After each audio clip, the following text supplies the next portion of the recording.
Let's talk now about SQ 779. I think we all know the basics here. Oklahoma has what many believe is an education crisis at this point. Our teachers are among the lowest paid in the nation. Public spending per pupil is among the lowest in the nation. Many teachers have been leaving Oklahoma to go to neighboring states where they can get an instant raise of several $1,000s a year. University of Oklahoma President David Boren has proposed this state question, which would amend the state constitution to provide more money for education by raising the state sales tax by 1 penny. A little more than half of the money would be earmarked to give all public school teachers a permanent $5,000 a year raise. The rest of the money would be used to finance other programs in common education, higher education, career and technical education, and early childhood education. It would do so, however, by saddling Oklahoma with what would be one of the highest combined state and local sales tax burdens in the country. And as we know, the sales tax tends to fall proportionately harder on the poor than on other people because they pay a bigger percentage of their incomes for sales taxable items. With us, it's one of only 7 questions on the ballot this year, but it's probably generated more heat and drawn more scrutiny than any of the others.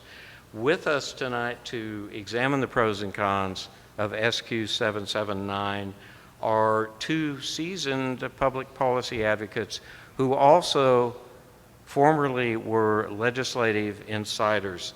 Amber England is Executive Director of Stand for Children Oklahoma, an education advocacy group.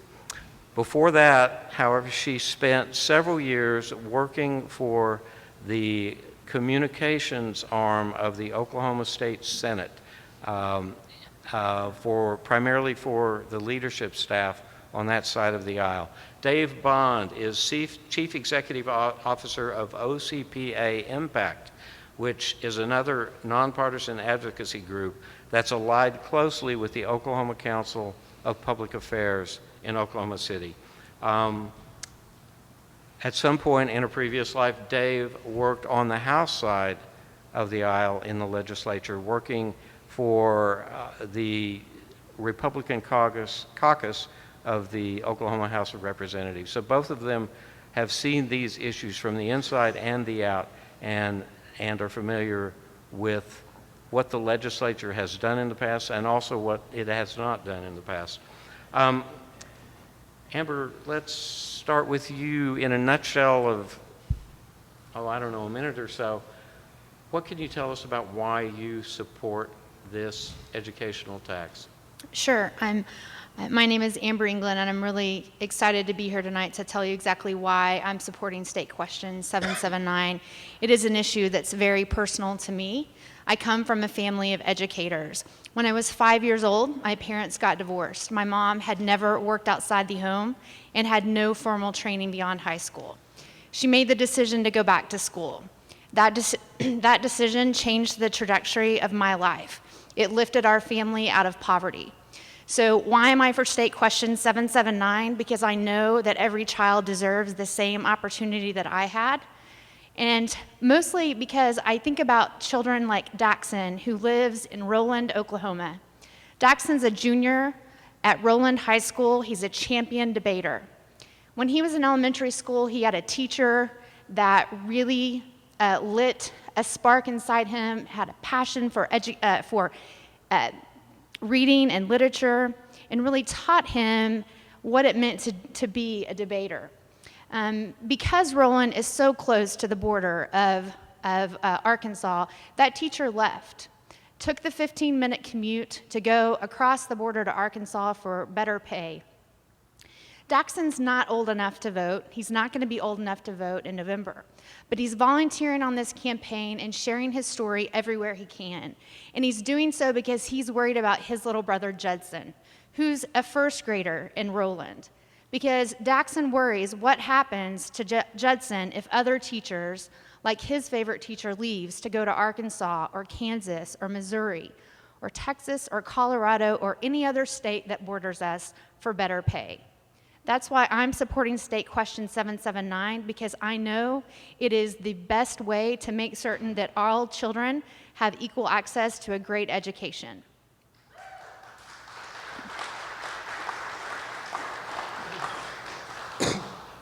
Dave, in a similar size nutshell, why does OCPA Impact oppose this proposition?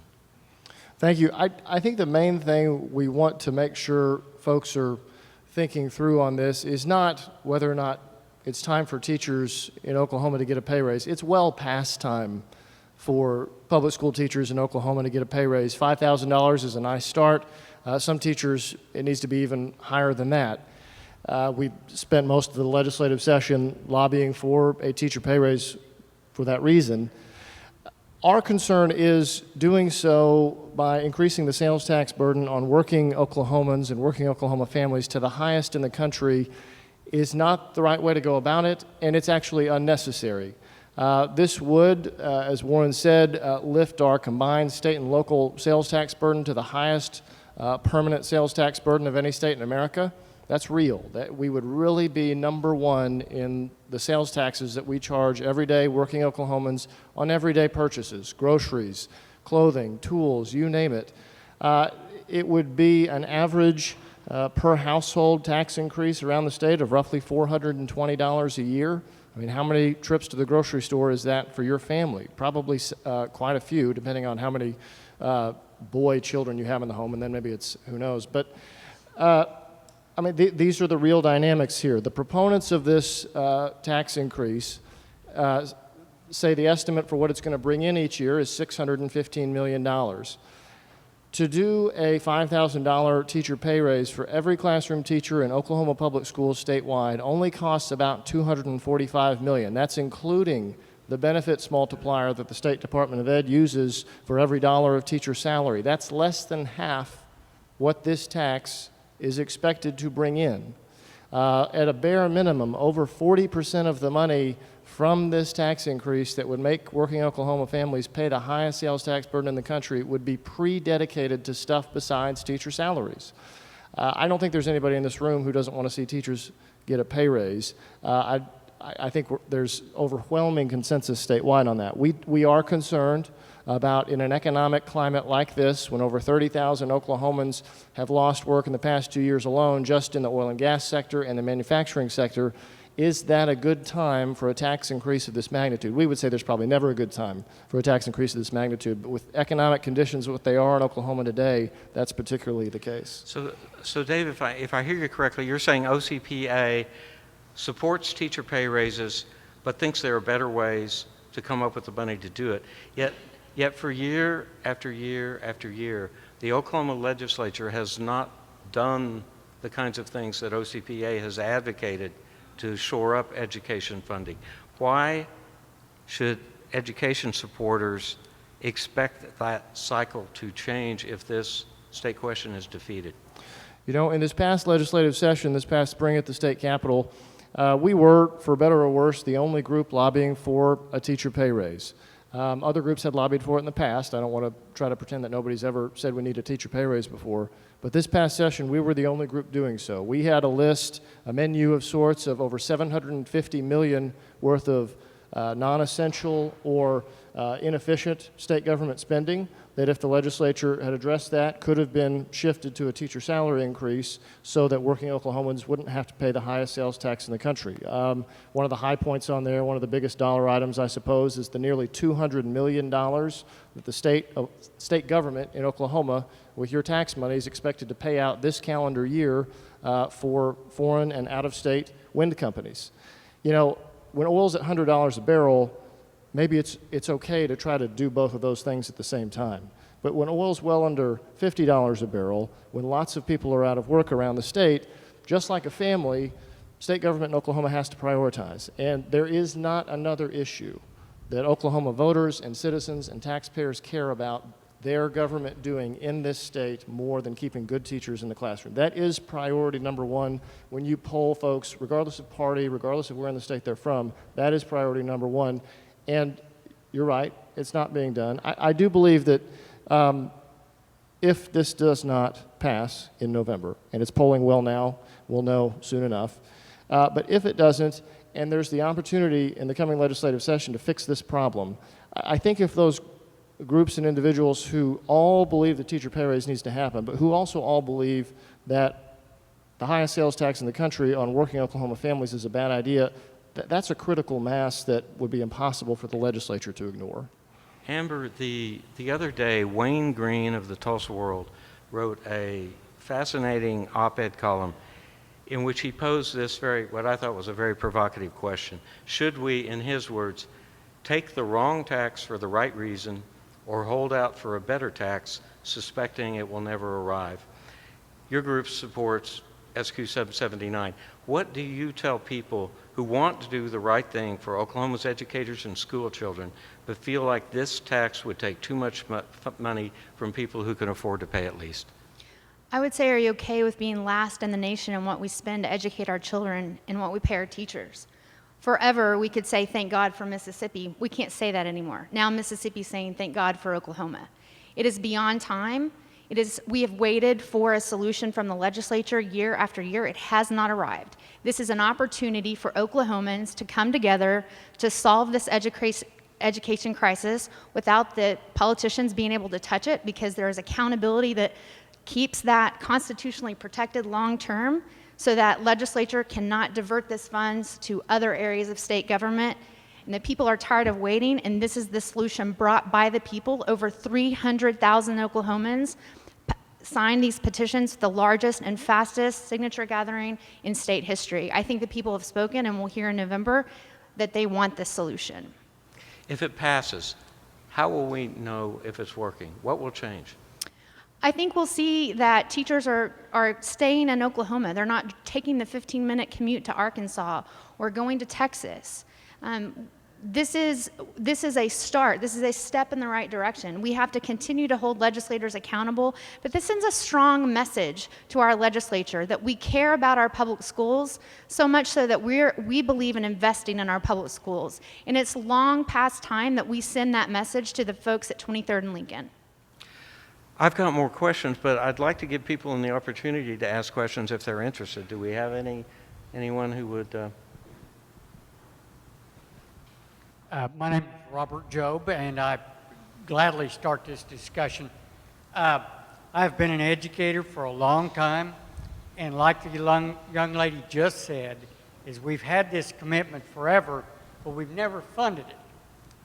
My concern is that the legislature from here forward still continues to support education. When we passed the lottery, we were at 38.5% of the state budget. Now, with the lottery money, we're less than 34. The legislature has to maintain that commitment, or this effort will dwindle as it goes through. I'll take that question. Yes, the lottery brought in $33 million last year for common education. They were cut by $40 million. It's a drop in the bucket for what we need for common education. That's exactly why we put the constitutional protections in that we did, to make certain that the legislature couldn't divert the funds for any other purpose, and they can't take the money, they can't say, oh, look, we're getting this amount of money in from the Education Improvement Fund, and now we're going to lower appropriations that amount. We've put safeguards in there so that voters can have the peace of mind that this funding is going to go exactly where we said it's going to go. It's going to reach classrooms and help students. But on that point, Amber, I've heard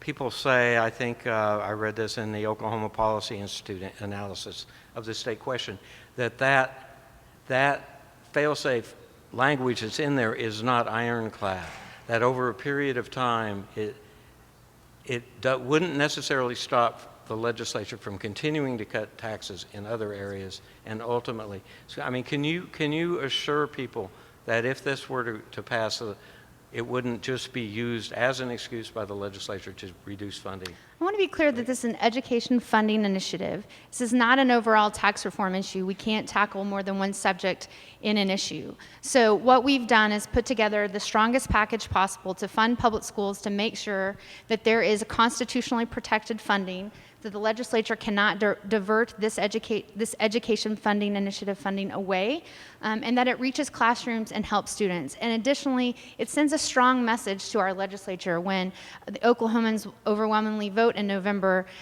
to invest in our public schools. Warren, could I add something along those Go ahead. lines?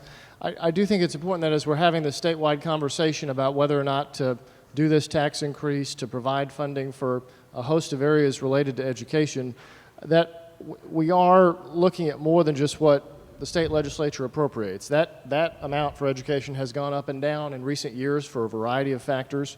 But when you look at all the revenues that are going into our public schools, from state appropriations from the state capitol, from off-the-top money that's technically state dollars, but prior to what the legislature appropriates, the federal money, the local ad valorem property tax money, and several other categories, revenues per child in Oklahoma public schools around the state is increasingly rising year after year after year. It's now approaching quickly $13,000 per child across the state. Now, to be fair, not nearly enough of that is getting to the classroom. When you look at the last 25 years, the number of administrative and non-teaching positions in Oklahoma schools has increased by 3 times what the number of teachers in the classroom has increased by, 3 times what the number of students in the classroom has increased by. The money is there. It's not getting into the classroom. The legislature deserves some of that blame for it not getting it there, state lawmakers. But, I mean, you also have situations like what's happened in Catoosa. The people in the Tulsa area are familiar with what's going on there. Oklahoma Watch, I think, was the first to report on it, where they recently announced there's going to be a $1.5 million new press box with an elevator, which is very exciting and certainly not something to not be proud of. But at the same time, Catoosa Schools just announced that they're chopping a day off of the school week. And I don't think, other than possibly the physical endangerment of a child, worries parents more than losing a day off the school week for very obvious reasons. And they did it to save $200 grand. To give every teacher in Catoosa Schools a $5,000 pay raise would only cost $700 grand. So you're at $900 grand, or you got a $1.5 million new press box. And half the money for the press box was operational funds that could have gone to saving the school day in Catoosa Schools. And I don't think taxpayers around Oklahoma think that's the only district where some of that lack of priorities is taking place. We have another question from the audience. Yes. When I was reading in the paper, as either this morning or within the last couple of days, where the governor was saying that if this state question does not pass, she had some other fallback positions that they had been working on over the year that she would introduce to the new legislature. Could you tell me what some of these were? I don't know. I never saw a plan from the governor's office, so I couldn't tell you what her plan is. I know that this is the only plan that's going to be in front of voters in November that will raise roughly $615 million, of which 70% will go to common education K through 12, another 8%, $50 million for early learning opportunities for low-income and at-risk children, 19.25% to address college affordability at our colleges and universities, and another 3.25% to expand access to career training. It's the best solution on the table, and voters will have a say in November. Dave, do you know the answer to his question? Oh, I am not familiar with the contents of Mary Fallon's. I don't think Governor Fallon has necessarily released any details publicly about how she would put that together. Granted, Amber's correct in saying there's only one teacher pay raise plan on the ballot this November, but since we started this process debating this issue about 9 or 10 months ago, we've had a publicly available plan of a menu of options to do this without jeopardizing funding for core services of government more than has already been the case with the price of oil falling like it has, and doing so without tax increases on working Oklahomans at an economic time like this. You can find it at stophighertaxesok.com. Again, it's not on the ballot this November. I do think, though, if this were not to pass, then all those... There's 2 elements here. There's a very big tax increase on working Oklahoma families, and there's a pay raise for Oklahoma teachers. There's a bad thing, and there's a good thing. I think everyone wants to see the good thing. I think most folks know there's enough unnecessary spending going on that's not top priority, that's not gotta have it all the time, that can be shifted over to make this happen without a tax increase of this magnitude. Question? Yes. My name is Robert Goins. I'm with Tulsa Young Democrats. You've both blamed the Oklahoma legislature at this point for failing to prioritize education over other priorities, including corporate welfare. My question for you, both of you is simply this. Why isn't your advocacy position get a new legislature rather than raise taxes on Oklahoma families? You want to go first? You want me to go first? You go. Okay. I do think it's important that voters across the state remind whoever's elected to their specific legislative seats going into February, teacher pay raise needs to happen. I mean, it's going to happen in the relatively near future for Oklahoma, either with a big tax increase on somebody in the state or by shifting dollars from areas of less priority to the area that most Oklahomans consider to be the top priority. It's going to happen one way or the other. We'd prefer it happen in a setting that did not involve a tax increase, especially in times like these. I bet your point is well taken. Yeah. And I would say, been there, done that, have the scars to prove it. So we can't wait another day for the amount of legislators or the balance of the legislature. We have been waiting and waiting and waiting for a solution from the legislature. And every day we wait is a day that Judson might lose a teacher to Arkansas. My nephew, Braden, might lose a teacher to Texas. I can't be okay with that. So I joined this coalition to come to the table with a solution to put in front of voters this November. Emily, I think you have a question. What impact will there be on job creation and Oklahoma's ability to attract employers who provide good jobs when we have the highest sales tax in the nation? I would say that when we're dead last in what we spend to educate children and dead last in teacher pay, it's not a great economic development plan. President Boren actually tells this story much better than I do, but I'll try to paraphrase it here. He says, imagine that you're coming in from Texas or you're traveling into Tulsa and you see a billboard. And the billboard says, welcome to Tulsa. Bring your jobs here. Bring your families here. And oh, by the way, we're dead last in what we spend to educate our children and what we pay our teachers. It's not a great economic development plan. We know the greatest investment that we can make to grow our economy is to make certain that we have an educated workforce so that when businesses do locate here, they have the educated workforce needed to be able to fill those good paying jobs. And this is and should be considered a strong economic development plan. It's just a point of information. Oklahoma overall is in sort of the middle tier of states in terms of its overall tax burden. We have a comparatively high sales tax. We have a income tax that's right in the middle. We have unusually low property taxes in this state compared to other states. So, I do think, you know, the sales tax is one of those 2 or 3 taxes that most people pay attention to wherever they happen to be. I mean, income, sales, and property taxes tend to be the types of taxes that come up most in a conversation about whether or not a state is economically attractive. It's interesting how, you know, one of the big thrusts behind raising teacher salaries specifically by $5,000 is to more or less close the gap with average teacher salaries in Texas, a very worthy objective. It is interesting that, you know, for those teachers who are going down there, the sales tax burden in Texas is already lower than it is in Oklahoma today. They already don't tax groceries. They already don't tax a teacher's paycheck. It's not just the higher salary that a teacher is pursuing and benefiting from when they go from Oklahoma to Texas. Less of their paycheck is taxed as well. I mean, there's a lot of things going on here. We don't believe the final answer is raising taxes on low and middle income Oklahoma families. We do believe the money is there to make sure teachers are taken care of. The money may not be there in state government now to provide everything people want state government to provide, like wind subsidies for out-of-state companies.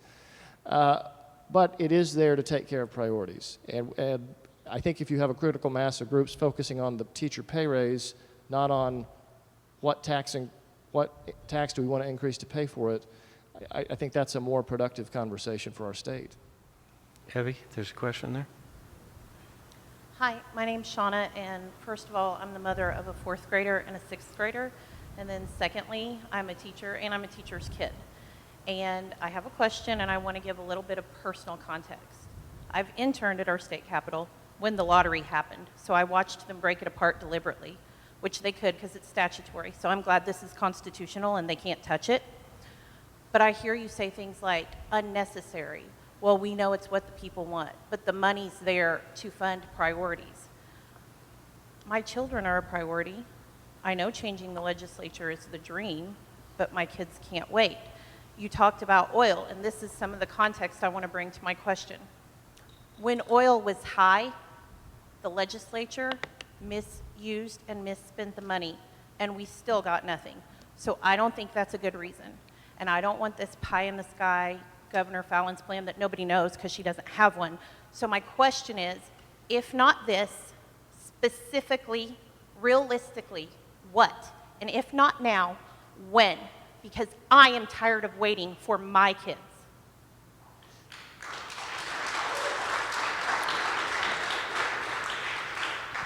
I would say you're absolutely right. I mean, in the years that Republicans have controlled the state capitol, they've failed to take care of the area of government in Oklahoma that more people care about than anything else, and that's keeping good teachers in the classroom. I think you're right about that. I do think you've had an environment as this issue has particularly reached a boiling point over the past 12 months where those folks who traditionally would be thought of as being the public education advocates got tired of waiting on the legislature and focused on the sales tax increase as the avenue to get there.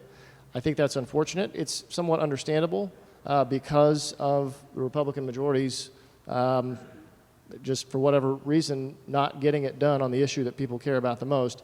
I don't think that means that the critical mass then supports raising the sales tax to the highest in the country. I mean, there's been extensive polling on, do people want the teacher pay raise? Absolutely, it's overwhelming. But do they want a tax increase to pay for it? No. They want government to shift the money from areas of far less priority to areas of higher priority. And I know we're talking about politicians, and yeah, right, when are they ever going to do that? But at the same time, I mean, that's why I brought up a minute ago, the money's in public education now to provide it. It would be a $7,000 pay raise if non-teaching administrative positions had merely grown at the rate that the number of teachers in the classroom did around the state over the last 25 years. And Republicans didn't control the building for most of that time. I'm not here to make excuses for Republicans. They've clearly botched it the last few years on this issue. But I think it's important to demand that accountability of them, but also of those school districts. I don't think anyone in here thinks Catoosa's the only one. But that money needs to get to the classroom where it matters the most. Dave, I feel compelled to ask you, correct me if I'm wrong, but I don't recall OCPA advocating across the board teacher raises until SQ 779 came along. What assurances can you provide teachers that if this measure is defeated, that you're going to work hard to keep that idea alive and try to persuade the legislature to do things it has not been willing to do up till now? It's an extremely fair question. Again, we were the only group lobbying for a teacher pay raise this past legislative session. If 779 doesn't pass on the ballot, we'll do it again. I mean, we have to operate in the real world. It hasn't gotten done the past few years. It needs to happen. It's either going to happen with a big tax increase on working Oklahomans or shifting money from where it's not as important to where it's most important. And if it doesn't pass, we'll be there again trying to make it happen a better way. I can promise you that. I want to be clear about the plan from OCPA. It's not a plan, it's a political document. It takes one-time revenue to pay for reoccurring expenses.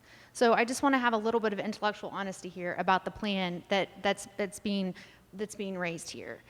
Stand for Children has been in Oklahoma for 3 years. We're a national organization that's been around for about 20 years. We started talking about teacher pay in 2013. And that was the first year that we were at the legislature. So we've been around the block or two about this issue. And year after year, just since 2013 when we were here, before that, parent organizations based here in Tulsa and around the state came to the Capitol asking for a plan. There has been no plan that has any sort of sustainability come to fruition. This is a solution brought by the people of Oklahoma to say we are tired of waiting for our kids to have a trained teacher in every class. We are tired of being dead last in what we spend to educate our children. It is time to pass the only solution that is on the table, because every day we wait is a day for a teacher to leave. I talked to a teacher, and if you think that schools have enough money to do the job that they need to do right now, you need to get out of this building and go to schools. I was at a meeting today with a principal from Bodine Elementary School in Oklahoma City Public Schools. She was in tears talking to me about the challenges that she faces. Last week, a third grade teacher in her building packed up her things and left because she had 31 kids in her class. That is a reality in every district across this state. Real quick, if I could, as far as the proposal that we have out there for public discussion, it's a menu of $750 million in options. About $720 million of that would be annually recurring savings if those reforms were done. Question? Good evening. My name is Leah Picard, and first of all, thank you for hosting this Oklahoma Watch. We really appreciate it. As you know, we all care about this. What I would like to do is push you a little bit on the penny tax. I know you just addressed it, but if I may press it again. I live in North Tulsa. I live there. I work there. I work in a nonprofit organization that supports a public school there. I run an after-school program, and my families just don't have a lot of disposable income.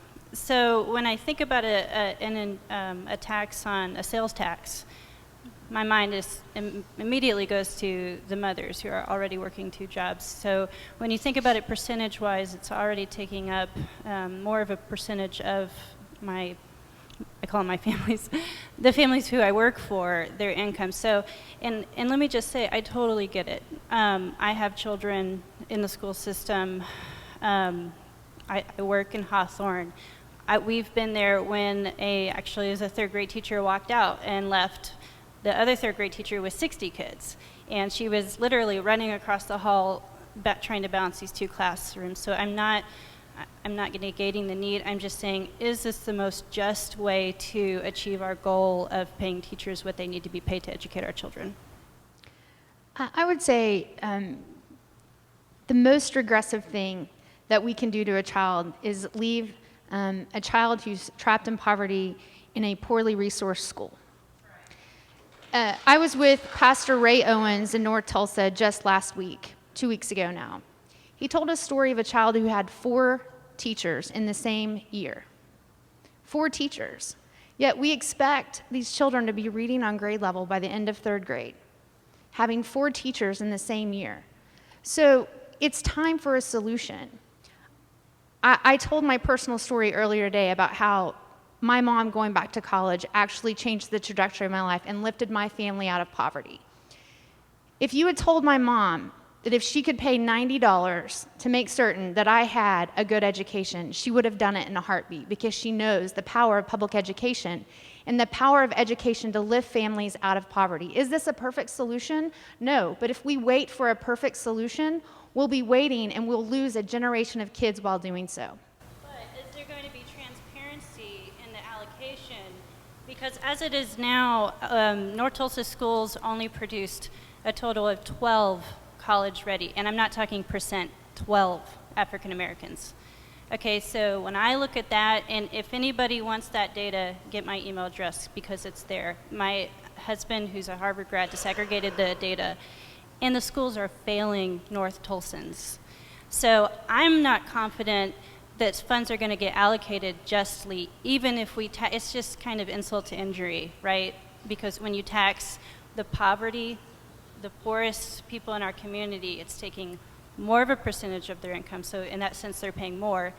Then it's not sure, they're not even sure that the allocation is going to go to their schools. So again, then they're not even sure their children are going to benefit from this funding goes through the funding formula that's specifically addressed for, the funding formula is there to make sure that there's equal funding. It's to address the equity issue in the state. And so there's annual audits built into the ballot measure to ensure that school districts are using the funds the way voters intended. Additionally, no funds can be used to increase superintendent pay or increase the number of superintendent positions in a district. Could I mention one thing related to that? Go ahead. A lot of valid points that you just made. And it is true that there are audit requirements for the teacher pay raise money that's in this ballot question. Taxpayers should be aware, though, voters and citizens should be aware, that for the over 40% of the money from this tax increase that will go to stuff besides teacher pay, there are no audit requirements. There are no transparency or accountability requirements. There are no general guidelines within the different pots of how that money has to be spent. The higher ed money, it says, may be spent on reducing the cost of a college education, but certainly doesn't have to be.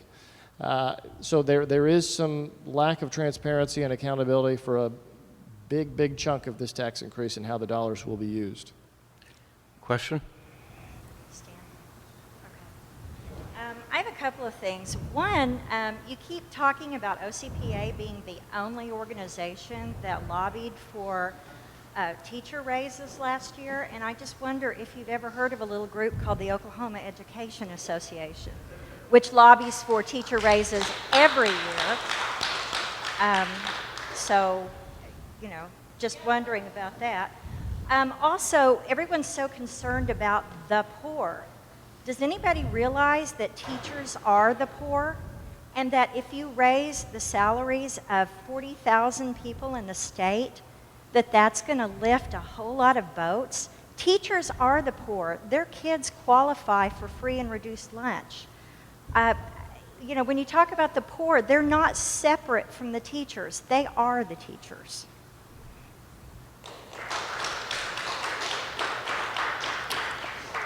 I can tell you in this past legislative session, we were the only group that was pushing a specific plan at the legislature for doing a teacher pay raise.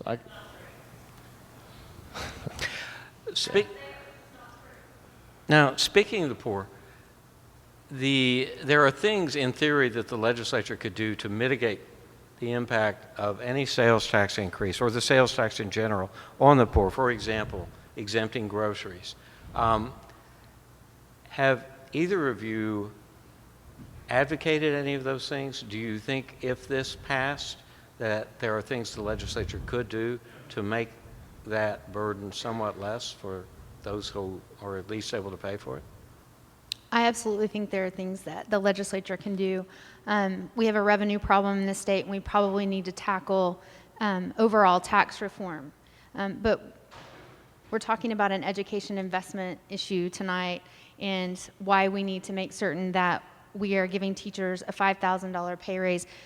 In addition to the $5,000 pay raise, over 70% goes to common education. All 70% of that, 69.5, does have to be audited annually. So it is more than 40%. But of the $5,000 pay raise, there's also funding in there for school districts to use to address teacher shortages at the local level, because we know that school board members and those that are closest to the child know what needs are the most in that particular district. So local control is a big issue that we wanted to make certain was in this ballot measure. It is addressed in there. There's also funding to improve reading and high school graduation rates. Many of these reforms that the legislature have passed over the years that have been really good goals, but not great in terms of funding them. So there's plenty in here to lift schools, to help children, and to make certain that we have a brighter future in this state. Amber, we've only mentioned in passing the concerns of municipal officials across the state. School boards, city councils in a number of cities have openly encouraged their citizens to vote against this proposition because they are afraid if the sales tax goes up, it will limit their ability to finance things like Oklahoma City's MAPS program and perhaps Tulsa County's Vision program. I mean, what are you telling people who express those concerns, who are afraid that this would set a cap on what is one of the city's only real sources of revenue in the future? I would say that school districts are the heart and soul of our communities. They're the anchor of our communities. And without strong schools, we can't have strong cities. I would also say that this teacher pay raise alone is a huge economic development shot in the arm to many of these rural communities and even suburban and urban communities who really need that boost right now. If you take a small town in Oklahoma that has 100 school teachers, the direct impact into the local economy on that pay raise alone is $500,000. Now take just a simple, very conservative economic development multiplier, which most people working in economic development do. That's now a $2.5 million economic development impact into that local community. Again, I would say if we're not looking at education as an economic development tool for our state, then we're doing it wrong, ladies and gentlemen. We're doing it wrong. Okay. I think there's a lot of groups and individuals and families across Oklahoma who are worried about the sales tax burden on families jumping to the highest in the nation. Municipalities are one of those for very understandable reasons. But I think folks in a lot of retail industries who are already competing in a rapidly changing world, restaurants and other local businesses that are going to be less attractive at the end of the day for how people use their money, plus just the average family who's thinking, that's a big tax increase. To be fair, a lot of parents around this state are extremely concerned. They've had a child whose teacher has left, or they have a friend whose teacher has left. Most of us know where that's been going on, and it's been going on all over the place. We're not saying that's not the case. It is the case, and that's why something needs to happen. We don't believe a tax increase of this magnitude is the right way to do it. Let's talk about higher education here for a minute. Most of the focus so far has been on common education.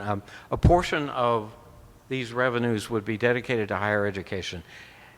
As most of us know, the history of higher education funding in the state has been that for year after year after year, the state contribution to college and university budgets has been declining, and universities have been compensating for that by raising tuition year after year after year.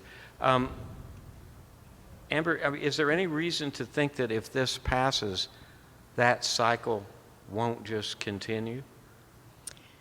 I'm not a legislator, so I don't know. I believe that the message that this is going to send to the legislature, that we care about funding education, is a really important message that we need to send to those folks who represent us at the state capitol. Real quickly, the share of higher education budgets that is provided by state taxpayers has been going down. That doesn't mean the money universities have on hand has been going down. The construction cranes are still extremely busy at most college and university campuses across this state, and not just the private ones. So there's still a lot of things being done in state government right now on the college and university level that's not nearly as big a priority as teacher pay raises. I mean, the $20 million European campus in Tuscany, Italy, that the University of Oklahoma is fortunate enough to have, but teachers are leaving and going to Texas and Arkansas. We think that's something that needs to be considered. Amber, judging from some of the comments that people have posted on our website, on our education stories, and I think on other news organizations' websites, it seems like many of our readers at least feel like they are being asked to pay an additional financial burden to compensate for a failure by the legislature to make the right choices with existing revenue. Why should they be asked to pay more? Because their elected representatives perhaps did not do the right thing. Because every day we wait for the legislature to do the right thing is a day a child goes with an untrained teacher. It's a day that my nephew in Tishomingo, Oklahoma has to worry about whether his teacher is going to go to Texas for better pay. I cannot be okay with that. We as Oklahomans have an opportunity to come together to take care of a solution that we've been waiting for years for politicians to do. They haven't done it, and we have to act. And Dave, I know OCPA clearly does not want to finance education funding with a higher sales tax. Is there any kind of revenue-raising measure that OCPA might support to boost education funding?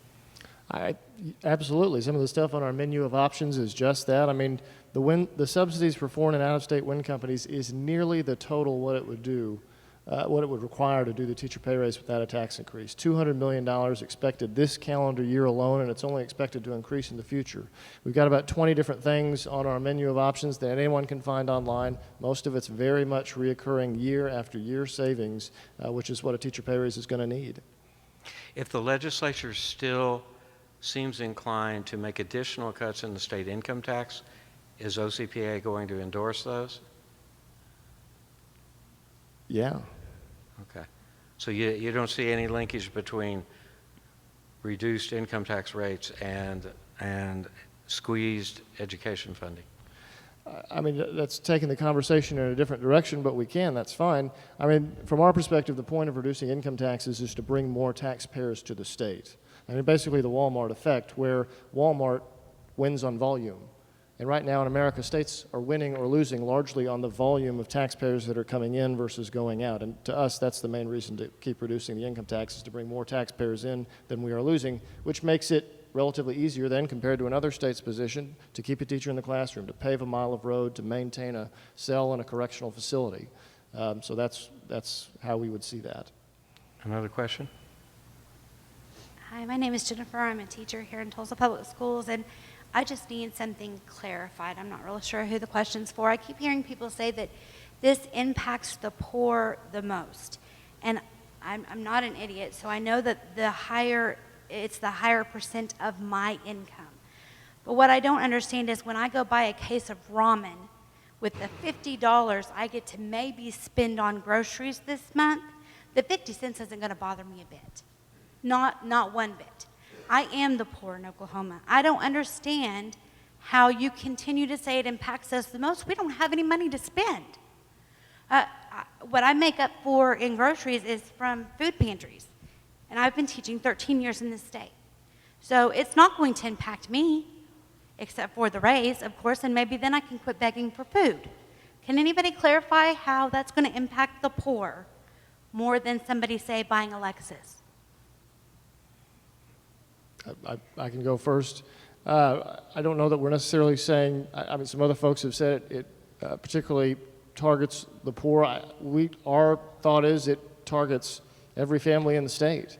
And when it's not necessary to do it and still provide a pay raise for every teacher in every classroom in Oklahoma, we would say, let's do it in a way that families aren't facing that extra burden. Thanks for your question. Amber? I would say to you, thank you so much for your sacrifice to stay in education and have to worry about getting your food from food pantries. That's just, we should be ashamed of ourselves that that's the way we treat professionals who dedicate their lives to what is essentially the future of our state. Thank you. My question is to Mr. Bond. I agree that this tax is regressive and it costs about $400 a family. Then why do we not advocate the passing of this bill to increase funding for education, and then your group lobby the legislature to shift from reducing income tax rates to reducing the state's part of sales tax, which right now sets at 4.5%. I'm not, is it possible for him to restate that? I'm not sure exactly what he's referencing. Right now, the state's sales tax for the state general fund is 4.5%. We have been reducing the state income tax for the last several years. Would you now lobby, if we pass this bill, to stop lowering the income tax and start lowering the state sales tax? The state income tax made me about $80. It made a lot of people way more money than that. This will equally burden us the same. So let's reduce the state's portion of sales tax. I can't say one way or the other which way we would go there. It's certainly something we've been thinking about. It will be interesting to see if this does pass. Is there some kind of push to reduce this? Because the state sales tax is controlled statutorily by legislators, whereas this new 1% will be locked into the Constitution and much more difficult to alter. It'll be interesting to see if that happens. It's interesting, the sales tax hike would not kick in until July of next year, which means the pay raise probably wouldn't be kicking in until not this school year, but the following school year. So it'll be interesting to see if there's a lag effect there in the minds of taxpayers. It's hard to predict that. It's certainly something we've been thinking about. Thank you. Other question? Okay. We have time for one more question. Should anyone? Hi, I was just curious though, and forgive my ignorance because I don't know your whole list of other options, but do any of those other options not rely on the legislature that you've all agreed hasn't been doing what they need to do on education? So do any of those initiatives that you're proposing that they use instead not rely on that legislature? Some of them do. One in particular that some folks think is a good idea and others don't. I mean, for all of them, there's a lobbyist at the Capitol, maybe a lot of lobbyists at the Capitol. There's a fiefdom. You know, those things are there for every item on our list. One that would not be something that the legislature would or even could do would be perhaps using some dollars that currently go, not dollars that go into the TSET, Tobacco Settlement Endowment Trust, but there's investment earnings off that money, usually over $40 million a year. It's very much doable to use that money for common education, public schools, and that's one of the items on our list. But that would be something that